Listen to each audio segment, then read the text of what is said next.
Get your free copy of the complete tutorial at www.teachucomp.com/free. You can assign purchases you make to a specific customer or job so you can later bill the customer for those costs.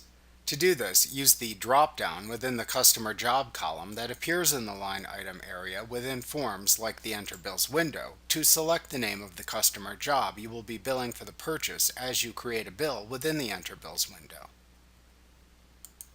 Notice that the Customer Job column appears within the Line Items area in almost every type of transaction form, from the Create Purchase Orders and Enter Bills window to the Write Checks and Enter Credit Card Charges window. You use the Customer Job column to assign line item amounts to a customer job for future billing or to simply record job costing amounts.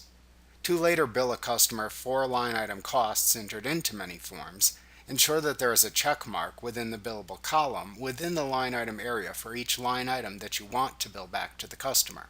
To make the line item non-billable if simply recording job costing information and not billing the cost to the customer, click the billable checkbox for that line item to remove the check from the checkbox. You can then save and close the form when finished. Like what you see? Pick up your free copy of the complete tutorial at www.teachucomp.com/free.